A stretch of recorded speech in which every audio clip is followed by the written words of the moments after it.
జయశంకర్ భూపాలపల్లి జిల్లాలో DGP CV Anand పర్యటించారు. ఆదివారం తెలంగాణ డీజీపీ సివి ఆనంద్ జయశంకర్ భూపాలపల్లి జిల్లాలో పర్యటించారు. ఈ సందర్భంగా రామగుండం సిపి అంబర్ కిషోర్ జా పుష్పగుచ్చం అందించి డీజీపీకి ఘనస్వాగతం పలికారు.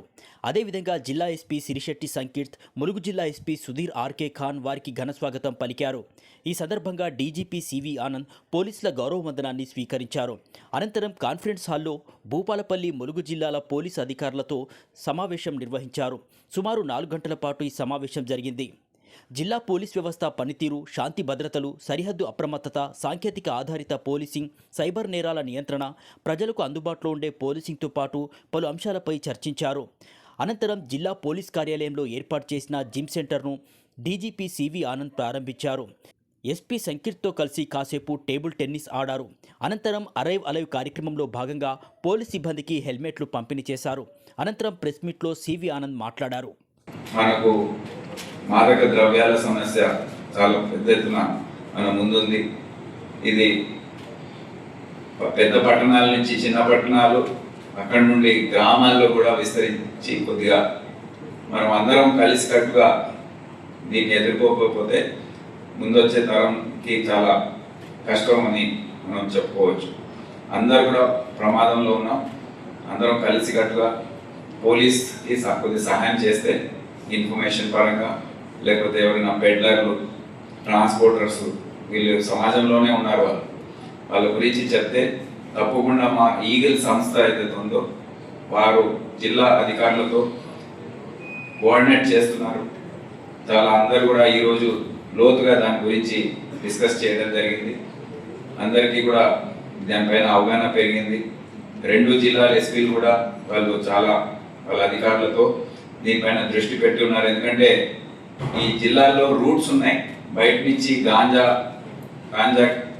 వేరే రకంగా తయారు చేసిన హ్యాష్ ఆయిల్, ఇంకా ఓజీ గాంజా అని రకరకాలుగా తయారు చేసి తీసుకొస్తున్నారు. ఎందుకంటే పెద్ద మొత్తంలో తీసుకొస్తే, పెద్ద లారీలో తీసుకొస్తే మా ఆఫీసర్స్ పట్టుకుంటున్నారు. అందుకే వేరే రకంగా చిన్న చిన్న బాటిల్స్లో, ప్యాకెట్స్లో తయారు చేసి తీసుకురావడం అనేది జరుగుతుంది. సో ఈ ముప్పుని గ్రహించి దానిపైన మూకుమ్మడిగా అందరూ దాడి చేస్తే కానీ మేము కూడా పోలీస్ డిపార్ట్మెంట్ పరంగా ఏమేమి చేయాలి అనేది లోతుగా డిస్కస్ చేయడం జరిగింది. అదే కాకుండా సైబర్ క్రైమ్ అనేది చాలా ముప్పుగా మారింది. ఇప్పుడు మన రాష్ట్రంలో ప్రాపర్టీ ఆఫెన్సెస్లో గత సంవత్సరం 250 కోట్ల రూపాయల విలువ గల ఆస్తిని పోగొట్టుకుంటే ప్రజలు, ఈ సైబర్ క్రైమ్కి 1750 కోట్లు పోగొట్టుకున్నారు. చాలా మంది పరిచయం ఉన్న వాళ్ళు కూడా వాళ్ళ బ్యాంక్ అకౌంట్ అన్ని ఖాళీ అయిపోయి, రిటైర్మెంట్ తర్వాత వచ్చిన బెనిఫిట్స్ అది పోగొట్టుకొని చాలా ఇబ్బందిలో ఉన్నారు ఆర్థికంగా, సామాజికంగా. సో అది చాప కింద నీరులాగా అది కూడా అది బాగా స్ప్రెడ్ అయింది. సో దాన్ని కంట్రోల్ చేయడానికి మనం ఏమేం చేయాలి అనేది కూడా ప్రజల్లో ఎట్లా దీని గురించి అవగాహన పెంచాలి, ఎవరైతే నేరస్తులు ఉన్నారో వారిని ఏ విధంగా పట్టుకోవాలి. మన రాష్ట్రంలో తక్కువ ఉన్నారు. ఇది ఆన్లైన్లో దేశంలోని ఇతర రాష్ట్రాల్లో గ్యాంగ్స్ ఎక్కువగా ఉన్నాయి.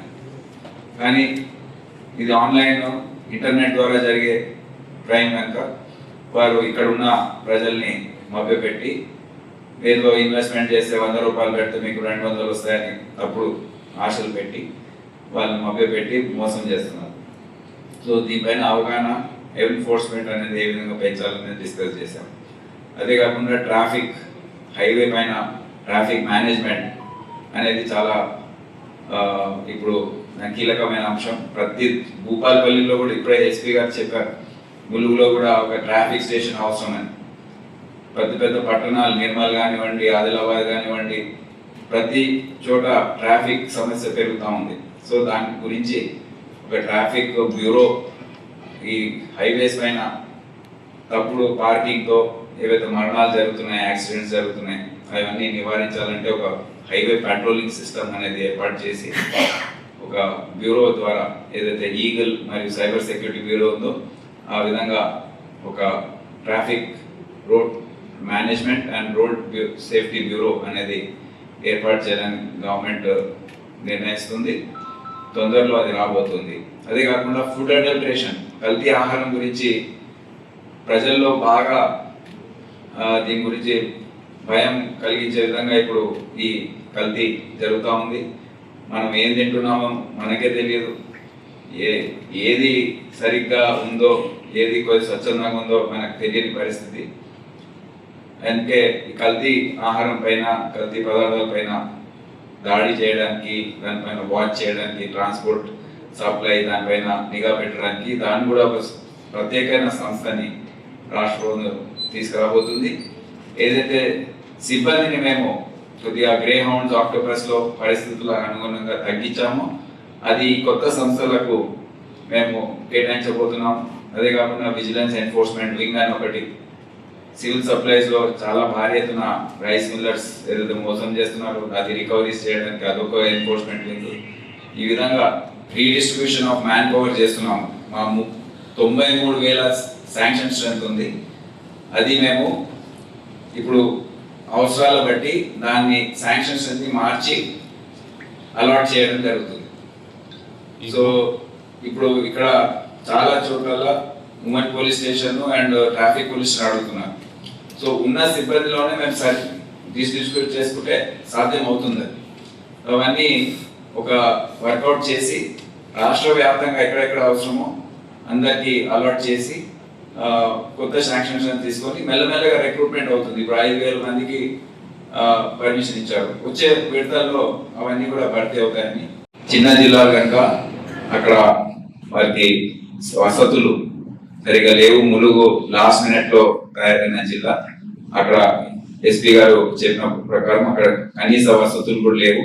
ఇక్కడ డిపిఓ బిల్డింగ్ కానివ్వండి ఇవన్నీ కూడా ఏర్పాటు చేసే అవసరం ఉంది.